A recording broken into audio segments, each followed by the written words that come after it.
மூலிகை மசாலா பொருட்கள், நவதானியங்கள், காஃபி தூள், எண்ணெய் அரைக்கும் இயந்திரங்களை பயன்படுத்தி மாதம் 40,000 ரூபாய் வருமானம் பெற தொடர்புக்கு 9894966652. Sivaraj naturopathy and yoga medical college. உங்கள் டாக்டர் கனவு நீட்டினால் தடைபடுகிறதா? MBBS-க்கு நிகரான நீட் இல்லாத ஒரே மருத்துவ படிப்பு BNYS. மேலும் விவரங்களுக்கு 7448835500. மாதம்பட்டியில் ஓர் அற்புதம். பரிபூர்ணாஸ் ஐஸ்வர்யம் seniors living Paradise. Phone 9943299940. 10 inch முறுக்கு மந்த்ரா கடலை எண்ணெயில நானே பண்ணுது ஒரு சேலஞ்ச். உங்களால இந்த மாதிரி முறுக்கு செய்ய முடியுமா? மந்த்ரா கடலை எண்ணெயில முறுக்கு செஞ்சு பாருங்க. ஓகே?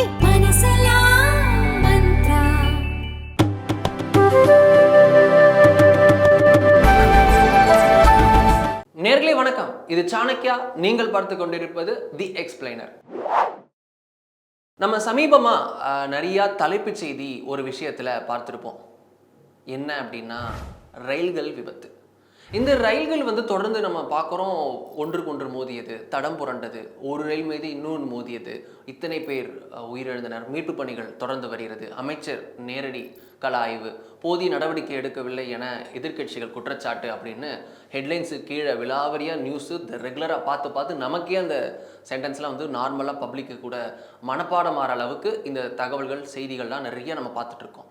குறிப்பாக ஜூன் 4 இந்த தேர்தல் முடிவுகள் வந்த பிறகு மோடி அவர்கள் ஒரு மெஜாரிட்டி இல்லாத கவர்மெண்ட், ஒரு கூட்டணியை நம்பி இருக்கக்கூடிய கவர்மெண்ட்டை அமைத்த பிறகு இந்த ட்ரெயின் ஆக்சிடென்ட்லாம் பார்த்தீங்களா அதிகரிச்சிருக்கு. மெஜாரிட்டி இல்லைன்னொன்னே மோடியை ஆட்டி அசைக்க ஒரு அந்நிய சதி நடக்குது. ஒரு CIA ஏஜென்ட்ஸ்லாம் சேர்ந்து செய்கிறாங்க, ட்ரெயினை கவுக்குறாங்க, வேணே கல்லுலாம் வைக்கிறாங்க அப்படின்ட்டு சில பல தகவல்கள் அப்போலாம் நம்ம தொடர்ந்து சோஷியல் மீடியாவில் பார்க்குறோம், யூடியூப்ஸில் பார்க்குறோம். ஒரு ப்ரொபகேண்டாவா இல்லை ஒரு கான்ஸ்பிரசி தியரியா இல்லை இதுதான் ஃபேக்டா, உண்மையாலுமே ஏதோ சதி நடக்குதா அப்படின்றதெல்லாம் பல விவாதம் கொழுந்து விட்டு எரியுது சோஷியல் மீடியாவில். குறிப்பாக பல அமைச்சகங்களை வைத்திருக்கக்கூடிய அமைச்சர் அஸ்வினி வைஷ்ணவுக்கு கடும் எதிர்ப்பு எழுந்திருக்கிறது. இவர் ரயில்வே அமைச்சரா இல்லை ரீல்ஸ் அமைச்சரா அப்படின்னு எதிர்க்கட்சிகள் நேரடியாக பார்லிமெண்ட்லேருந்து ட்வீட்ஸ்லேருந்து எல்லா இடத்துலையும் குற்றச்சாட்டு வைக்கிறாங்க. குறிப்பாக எங்கே அப்படின்னா இந்த மெட்ரோ இத்தனை போட்டிருக்கோம், இத்தனை வந்தே பாரத் விட்டுருக்கோம், இத்தனை இது பண்ணியிருக்கோம் அப்படின்ட்டு அவர் கொடுக்கக்கூடிய விஷயம்லாம் சோஷியல் மீடியாவில் நிறைய ரீல்ஸ் ஃபார்மேட்டில் இன்ஸ்டாவில் கொடுக்குறாரு, இன்ஸ்டாகிராமில். ஸோ அதெல்லாம் வச்சு விமர்சித்து இவர் இதெல்லாம் பண்ணுறதில்ல, வெறும் சோஷியல் மீடியாவில் PR ஸ்டண்ட் மட்டும்தான் பண்ணிட்டு இருக்காரு அப்படின்னு விமர்சனம் வந்துட்டுருக்கு. இது உண்மையாலுமே சதியா? அமைச்சர் இப்படி செய்கிறாரா அப்படி செய்கிறாரா? இதெல்லாம் விட்டுட்டு பியூர் டேட்டா என்ன சொல்லுது அப்படின்றத இப்போ பார்க்கலாம். முதல்ல இந்த ரயில்வே ஆக்சிடென்ட்ஸ் இந்தியா போன்ற ஒரு நாடு, இவ்வளோ பெரிய மக்கள் தொகை, இவ்வளோ பெரிய நிலப்பரப்பு, இதில் இவ்வளோ கிலோமீட்டருக்கு எவ்வளோ கிலோமீட்டர் நம்ம சொல்லிகிட்டே போகலாம். அவ்வளோ வேர்ல்ட்ஸ் லார்ஜஸ்ட் ஒரு ரயில்வே நெட்வொர்க் கனெக்ஷன் இந்தியாவில் இருக்குது. அது காம்ப்ளெக்ஸான சொசைட்டி. ரொம்ப நம்ம இன்னும் முழுசாக ஃபுல்லாக அர்பனைஸ் ஆகலை. நிறைய இடத்துல ஊரக பகுதிகள்லையும் நிறையா மலை பிரதேசங்கள்லையும் இது இருக்குது. நக்சல் பாதிப்பு இருக்குது. இது மாதிரி பல விஷயங்கள் இருக்குது. பல சிக்கல்களுக்கு மத்தியில் இந்த ரயில்வே நெட்வொர்க் இந்தியாவில் இங்கிட்டு வருது. இதில் பல ரயில் ஆக்சிடென்ட்ஸ்ன்றது தொடர்ந்து இந்தியாவில் ஒரு மிகப்பெரிய ஒரு சிக்கலாக இருந்து வருகிறது. பட் டேட்டா என்ன சொல்லுதுன்றத இப்போ பார்க்கலாம். காங்கிரஸ் மற்றும் எதிர்க்கட்சிகள், UPA அரசில் இருந்த எதிர்க்கட்சிகள் கரண்ட்லி காங்கிரஸோட கூட்டணியில் அப்பப்போ இருப்பாங்க, இல்லாமல் இருப்பாங்க. அவங்கெல்லாம் சேர்ந்து இப்போ இந்தின்னு இருக்காங்கல்ல, இவங்க எல்லாரும் BJPயை அக்யூஸ் பண்ணுறாங்க. ட்ரெயின் ஆக்சிடென்ட்ஸ் அதிகமாகிட்டு இருக்கு, உங்களுக்கு கொஞ்சம் கூட ஒரு ரெஸ்பான்சிபிலிட்டி இல்லை, அப்படி ரெஸ்பான்சிபிலிட்டி இருந்தால் ராஜினாமா பண்ணணும் அப்படின்ட்டு. பட் டேட்டா என்ன சொல்லுது வாங்க பார்க்கலாம். இயர் வைஸ் ட்ரெயின் ஆக்சிடென்ட்ஸை பார்த்தோம் அப்படின்னா மோடி அவர்களுடைய அரசு, இவர்களுடைய டேட்டாவை மட்டும் பார்ப்போம். மோடி அரசு 2014 பதவியேற்ற உடனே அந்த வருஷம் 2014 2015 நடந்த ரயில் விபத்துகள் அப்படின்னு பார்த்தோம்னா 135. இந்த 135ன்றது அடுத்தடுத்த வருஷத்தில் அப்படியே குறைஞ்சிட்டு வருது. 2015-16 103, 2016-17 104, 2017-18 73, 2018-19 59, 2019-20 55 அப்படின்னு ஒரு டிராஸ்டிக் ஃபால். 135 அப்படின்ற இருந்த நம்பர் அப்படியே குறைஞ்சு 2018-19 அவருடைய முதல் ஆட்சி முடியும் போது 59 அப்படின்னு நிற்குது. 2019 இரண்டாவது முறையாக அவர் பதவியேற்ற பிறகு பார்த்தோம் அப்படின்னா 2019-20 நிதியாண்டில் பார்த்தோம்னா 55 அப்படின்னு குறையுது.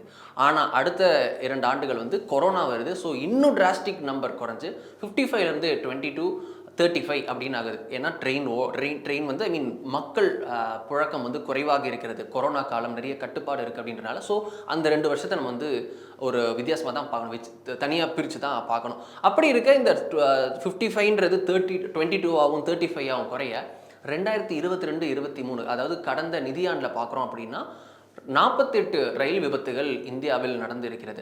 இது வந்து இந்த ரயில் விபத்து அப்படின்றது இந்த 48 அப்படின்ற நம்பரில் வந்து எண்டப் ஆகிருக்கு.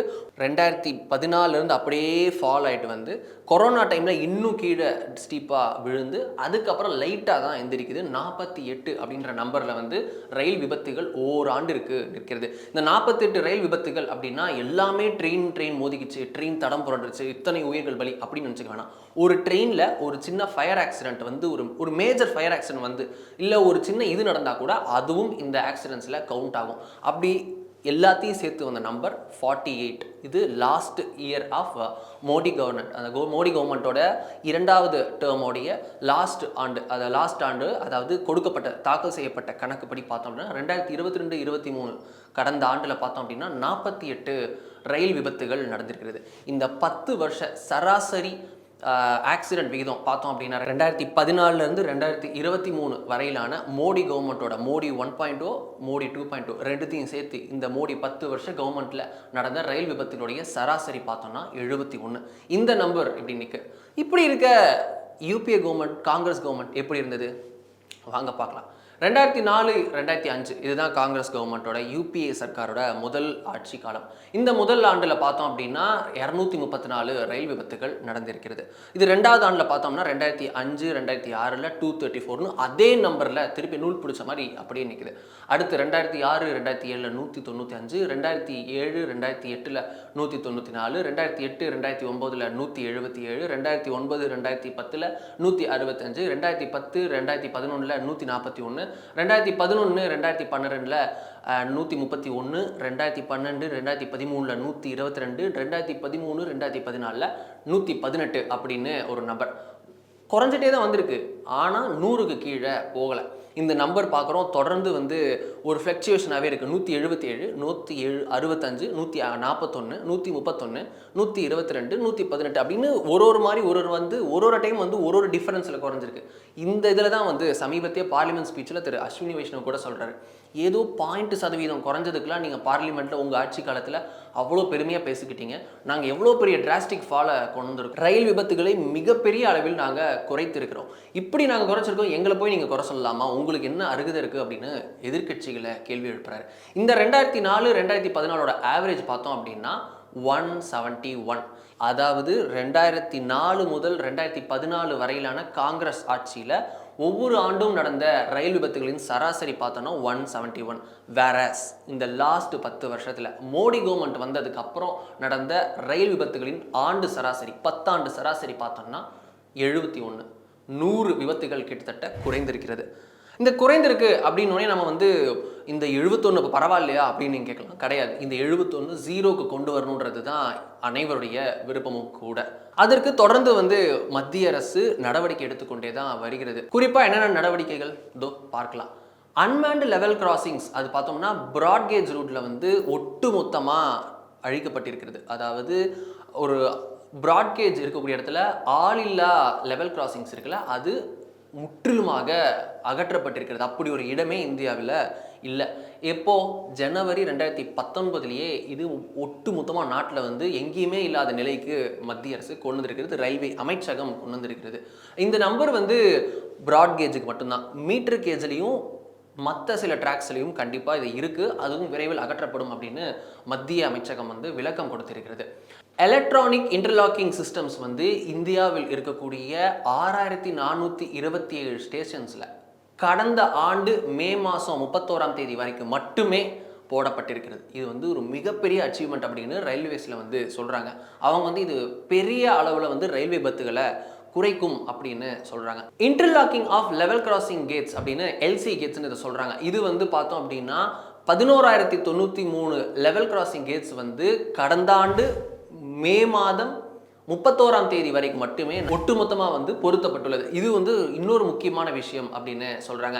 ஜிபிஎஸ் உதவியுடன் கூடிய FSD அப்படின்னு சொல்கிறாங்க, ஃபாக் சேஃப்டி டிவைஸ் அப்படின்ற விஷயம் இது வந்து பல ரயில்களில் வந்து கொடுக்கப்பட்டிருக்குது. குறிப்பாக கான்சென்ட்ரேட் பண்ணப்பட்டு லோக்கோ பைலட்ஸுக்கு எங்கெங்கெல்லாம் ஃபாக் அஃபெக்டட் ஏரியாஸாக இருக்கோ அங்கெல்லாம் வந்து இது கான்சென்ட்ரேட் செய்யப்பட்டு கொடுக்கப்பட்டிருக்கிறது. இந்த ட்ரெயின் விபத்துகள் குறிப்பாக ரொம்ப பனிமூட்டமாக இருக்கக்கூடிய இடங்களில் விபத்துகளை குறைக்க இந்த ஃபாக் சேஃப்டி டிவைஸ் அப்படின்றது ஜிபிஎஸ் பேஸ் பண்ணி கொடுத்துருக்காங்க. இதுவும் வந்து ரொம்ப துரிதமாக இந்த பல நூக் அண்ட் கார்னர் பிளேசஸுக்கு இந்த திட்டம் வந்து கொண்டு செல்லப்பட்டு வருகிறது. ரொம்ப சமீபமாக நம்ம பார்த்த விஷயம் கவச். இந்த கவச் ப்ரொடெக்ஷன் சிஸ்டம் பார்த்தோன்னா ரொம்ப லேட்டஸ்டான அருமையான டெக்னாலஜி. அதாவது ஒரு ட்ரெயினில் வந்து இன்ஜின்ஸில் டேரெக்டாக இது வந்து பொருத்தப்பட்டதுக்கு அப்புறம் பார்த்தோம் அப்படின்னா இது விபத்துகள் ஆப்போசிட் ஒரு ட்ரெயின் வருது அப்படின்னா ஒருவேளை ஓட்டக்கூடிய ஓட்டுநரே வந்து அதை மிஸ் பண்ணால் கூட பிரேக்கை வந்து போடுறதுக்கு மறந்தால் கூட இது தானாக பிரேக் அப்ளை செய்யக்கூடிய வகையில் இருக்கக்கூடிய சிஸ்டம் இது கவச் அப்படின்னு இருக்கக்கூடிய சிஸ்டம். இது கரண்ட்லி பார்த்தோம் அப்படின்னா ஒரு ரொம்ப 2019 ட்ரையல்ஸ் முடிஞ்சு இது இம்ப்ளிமெண்டேஷன் ரொம்ப ஸ்பீடாக போயிட்டுருக்கு. இதில் பார்த்தோம் அப்படின்னா இந்தியாவில் கரண்ட்லி பார்த்தோம்னா 139 லோகோமோட்டிவ் ஆப்ரேட்டிவ்ஸில் வந்து பொருத்தப்பட்டிருக்கிறது. பெரும்பாலும் பார்த்தோம் அப்படின்னா சவுத் சென்ட்ரல் ரயில்வே நெட்வொர்க்கில் தான் இது பொருத்தப்பட்டுள்ளது. விரைவில் வந்து இன்ஸ்டாலேஷன் வந்து 10,000 கிலோமீட்டரில் வந்து இது முழுசாக 10,000 கிலோமீட்டருக்கு கவர் செய்யக்கூடிய வகையில் வந்து இது விரைவில் வந்து அமல்படுத்தப்பட இருக்கிறது. இதை தாண்டி இந்த ரயில் விபத்துகள் சமீபத்திய இந்த ஒரு சில மாதங்களில் நடந்த ரயில் விபத்துகளை தொடர்ந்து இப்போ சமீபத்தில் வந்து மத்திய ரயில்வே அமைச்சர் வந்து திரு அஸ்வினேஷனை வந்து பார்லிமெண்ட்டில் பேசும்போது சொன்னார், நாங்கள் நடவடிக்கைகள் எடுத்துக்கொண்டே இருக்கோம், இதெல்லாம் பண்ணியிருக்கோம், இத்தனை இடத்துல பண்ணி முடிச்சிருக்கோம், விரைவில் இதெல்லாம் பண்ணுவோம் அப்படின்ட்டு ஒரு பட்டியல் போட்டார். அந்த நீண்ட பட்டியலில் சொல்லப்பட்ட ஒரு விஷயம்தான் இந்த கவச்சில் இருக்கிற ஒரு முக்கியமான விஷயம். இது லேட்டஸ்ட்டாக அண்டர்லைன் பண்ணப்பட்ட விஷயம், பல இடங்களில் சொல்ல மறந்த விஷயம். அதை நம்ம இப்போ சொல்கிறோம். அடுத்த 5 வருஷத்தில் மட்டும் இந்தியாவில் 44,000 கிலோமீட்டரை கவர் செய்யக்கூடிய வகையில் வந்து கவச் சிஸ்டம் வந்து பொருத்தப்படும், அது வந்து செயல்பாட்டுக்கு கொண்டு வரப்படும்னு அமைச்சர் அஸ்வினி வைஷ்ணவ் வந்து நேரடியாக பார்லிமெண்ட்டில் ரொம்ப ஆக்ரோஷமாக பேசின அந்த பேச்சில் ஒரு சின்ன டேட்டா வந்து அப்படியே தெரியாமல் போய்விட்டது. அந்த இதுதான் நம்ம இன்றைக்கி அண்டர்லைன் பண்ணுறோம். 44,000 கிலோமீட்டரை கவர் பண்ணக்கூடிய வகையில் கவச் சிஸ்டம் வந்து அடுத்த 5 வருஷத்தில் மட்டும் செயல்பாட்டுக்கு வரும், பொருத்தப்படும், விபத்துகள் தடுக்கப்படும் அப்படின்னு சொல்லியிருந்தார். இதுதான் லேட்டஸ்ட் டேட்டா. இதுதான் வந்து இத்தனை ஆண்டுகளில் இந்த யூபிஏ கவர்மெண்ட், என்டிஏ கவர்மெண்ட், அதாவது பாஜக ஆட்சி, காங்கிரஸ் ஆட்சின்னு இந்த ரெண்டுத்தையும் வந்து கம்பேர் செய்த கொடுக்கப்பட்ட ஒரு டேட்டா. இந்த டேட்டா எல்லாமே பார்லிமெண்ட்ரி அஃபேர்ஸ்லேருந்து நம்ம அங்கே இருக்கக்கூடிய டேட்டா, அங்கே டேபிள் செய்யப்பட்ட டேட்டாவை தான் இங்கே ப்ரெசென்ட் பண்ணியிருக்கோம். இந்த டேட்டா வந்து யார் வேணால் போய் சன்சத் டிஜிட்டலில் போய் எடுத்துக்கலாம். இந்த கவச் உள்ளிட்ட எல்லாமே இந்த ஒட்டுமொத்த ஜிபிஎஸ் டேட்டாலேருந்து ஃபாக் சேஃப்டிலேருந்து எல்லாமே வந்து இந்த டேட்டாவும் பார்லிமெண்ட்ரி டிபேட்ஸில் அங்கே தாக்கல் செய்யப்பட்ட பேப்பர்ஸ்லேருந்து தான் எடுக்கப்பட்டிருக்கக்கூடிய டேட்டா. இதுதான் டேட்டா. முடிவு கருத்து உங்கள் கையில். நன்றி, வணக்கம்.